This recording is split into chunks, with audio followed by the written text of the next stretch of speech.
welcome back to my channel. My name is Mir, and then today I want to have a wee chat with you all because I just finished a book and I really want to talk about it with you. Okay, so the book that I finished is this book, the TikTok sensation. I think it was from last year. I just got around to this book. I finished it last Thursday. It is Sunday now. It's been a few days. And then after I finished it, I feel empty. Like it's been a long time since the last time I got something so good to read like this one. Like an actual piece of art that makes me inspired to create. And let's talk about it. So this book is called Alchemised by Senlin Yu. It has a very beautiful cover. Look at it, so gorgeous. I am loving it so much. This is the dust sleeve. This is the art in the inside. It's like a labyrinth. Very gorgeous, very beautiful. I really love books with a lot of illustration. And then this is how the hardcover looks like. I want to show. This is how it looks on the inside. Again, beautiful illustration, very suiting with the theme of the book. I'm loving it. Okay, so what is the book about? This book is originally was a Hermione fanfic, so Draco Malfoy and Hermione fanfiction. To put it simple about the plot, it's imagine the final war against Voldemort, but instead of Harry and his gang winning, it was Voldemort that won the war. And then we are going through the story from the perspective of Hermione, and she became a war prisoner basically. You can see how dark it gets. It's getting darker. That's why I'm loving it. I can read the synopsis to you guys. So, once a promising alchemist, Helena Marino is now a prisoner of war and of her own mind. Her resistant friends and allies have been brutally murdered, her abilities suppressed, and the world she knew destroyed. In the aftermath of a long war, Palladia's new ruling class of corrupt guild families and depraved necromancers, whose vile, undead creatures help bring about their victory, holds Helena captive. According to resistant records, she was a healer of little importance within the ranks, but Helena has inexplicable memory loss of the months leading up to her capture, making her enemies wonder, is she truly as insignificant as she appears? Or are her lost memories hiding some vital piece of the Resistance final gambit? To uncover the memories buried deep within her mind, Helena is sent to the High Reef, one of the most powerful and ruthless necromancers in this new world. Trapped in his crumbling estate, Helena's fight to protect her lost history and to preserve the last remaining shreds of her former self is just beginning. For her prison and capture have secrets of their own. Secrets Helena must unearth whatever the cost. It's pretty promising. When I read it, I was like, okay, I'm picking it up. If you ask me why, what took my interest in this book? Well, to put it simple, it is actually pretty simple. It's Malfoy. If I see Malfoy, I see Slytherin merch. Bye. That's simple. That's why I think if you can see my top has a little bit of green, this is for my Slytherin friends out there. As a character, Malfoy is very complex. I must say, he was a brat and then he got his own arc. I believe when he, on the 6th or 7th movie, it started to get dark. He was like somewhat, I don't know how to phrase it, like got this depressing moment, which like changing his character. I don't really have that many memories of it, okay, because it's been years since the last time I watched the movies, but yeah, as a character, I really like it. And if you ask me what was my expectation reading it, I have no expectation. I never read Manacled, the fanfiction, so I have no idea how it's gonna be. I just knew that it's gonna be gruesome, but I don't know how gruesome. So it was pretty nice, I must say, to go in kind of blind without knowing anything. But I did check the trigger warnings and I was like, yeah, picking it up immediately. I think it took me about like the first 100 pages before it actually hooked me in, because when I checked my Goodreads profiles, I had this first 2 days. So the first day I picked this book up, I only read like a few chapters, and then I had a few days of break and then read a few chapters again. I think that was the time when I finally reached the 100 pages, like the 10% of the book. And after that, I remember it was on a Friday I picked it up, and after that I didn't stop. More like I couldn't stop. Every day on Friday I start binge reading it, and I finished on Thursday. It was quite a wild ride. Every day I keep reading it. I savored like 200 pages almost each day whenever I can, and then I managed to finish it, and it was, for me at least, my opinion, it was good. Like the last time I felt like this, being so hooked and immersed and in love with a character, was when I was reading Infectious Intent. I'll go to that, and it was like 2018, 2019. That was the years when I discovered that, and I figured out I really like morally gray character plus slightly gory stories, but it gotta be romance. Yeah, kinda a little bit of self-discovery there. And now let's talk about the plot or the structures. I have a wee notes here. So I would say that the pacing is pretty quick, and in every chapters I can feel the progress basically. You know, there are some books that even after a lot of chapters, but you feel like there's nothing really happened. Meanwhile, for this book, there is always an important thing in each chapter, and that's what keeps me hooked as well, which I think it's a good sign. It's really good. I like that. Like, you know, like knowing that there are a lot of, I think it's fair to that it's like that, because there are a lot of things that it needs to unfold. So every chapter needs to be like, okay, here's the amount of information that you need to have in this chapter. And then it got shoved into you. Something like that. And then again, because I went through these without any expectation, not knowing how maniacal it was, so I must say that the twist was twisting for me, and it got a lot of element of surprise. I kept being like, no way!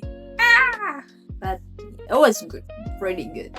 I know there are a lot of like aspects that are very uncomfortable for people, but yeah, this book is pretty dark, like very dark to begin with. Like it is bad, but you can expect it from a war. Not saying that, not justifying it, but in a way this book is pretty eye-opening for me as well. I never grew up in a war background, and I'm not planning on going through war in my lifetime, so hopefully not. And it can get pretty nasty, pretty awful, miserable.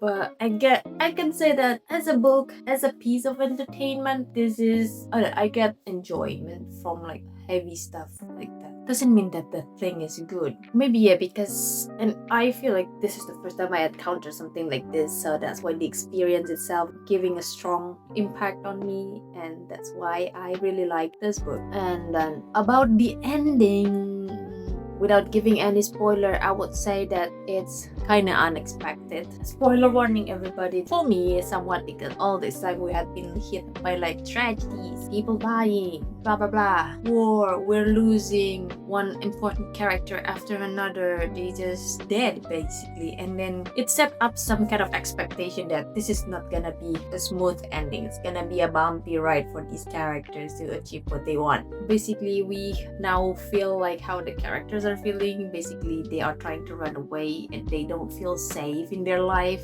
after they got to run away, and that's how we feel. That's why going to the ending, I keep feeling like something's gonna get wrong, something that's gonna happen, because that's what the characters are feeling. Someone said that it's the intention of the writer to make us feel like that we're expecting bad ending, that life's not gonna be good, but bam, they got a good life.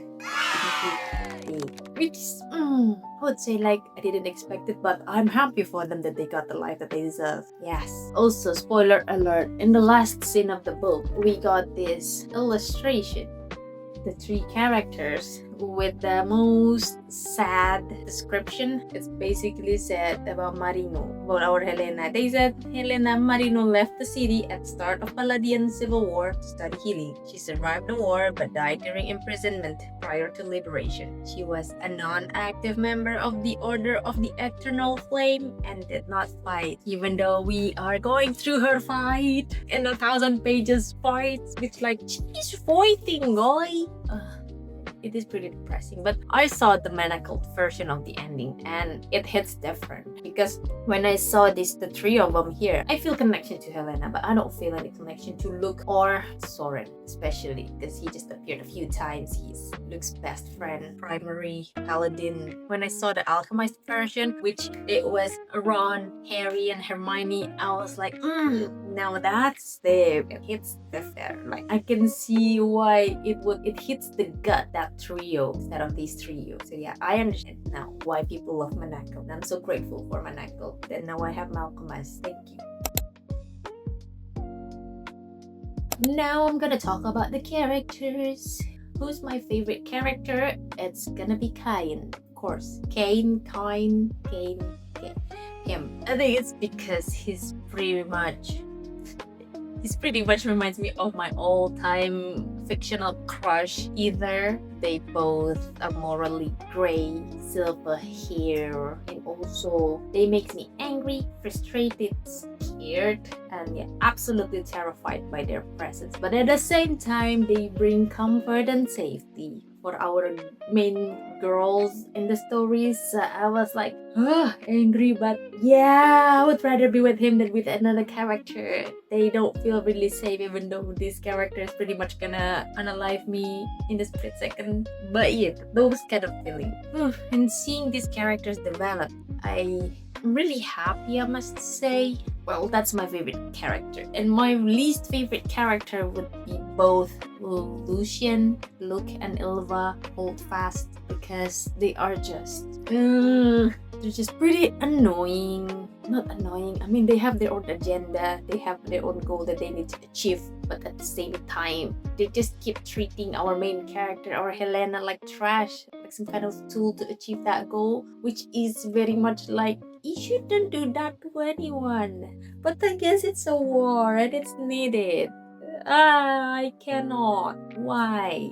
But yeah, and also the part when Luke just immediately became like cold towards Helena. Spoiler alert again. So at that time, Helena revived, not necessarily reviving him. What is that? The language called? Basically, she revived their best friend's body. He was basically already unalive at the time, and then she revived that body so he can fight for them because they were cornered by all of these undead. And then Luke saw it, and then when they finally reached safety, Luke be like, "You're a necromancer. You did this one thing that is we all fighting against, and you did that. You did the same as our enemy. You basically."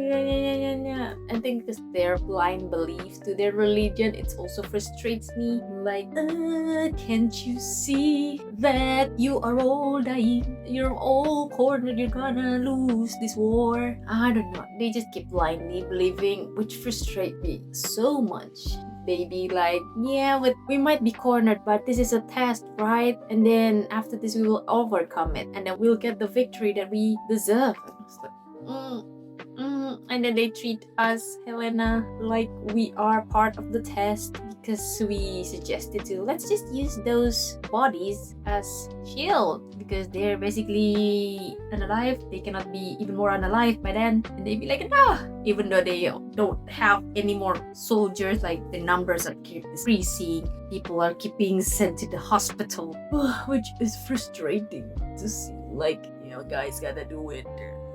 Gotta do what you gotta do. That part of Luke. Even though Luke in the end redeemed himself in a way. Not necessarily, I guess, but it's because, again, spoiler alert, he was not under the spell, but basically the enemy, the Voldemort, or in this book we call Moro.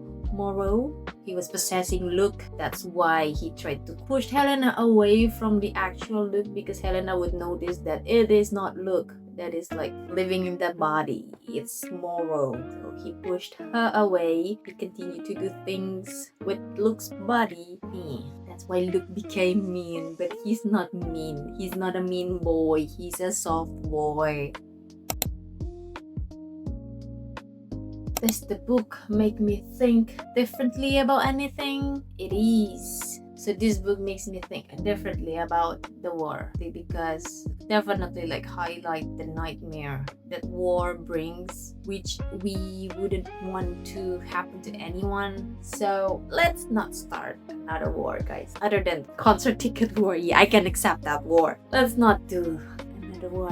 Come on, please. No war, okay? We do not want that. We want to live in peace. I want to continue reading my books in peace.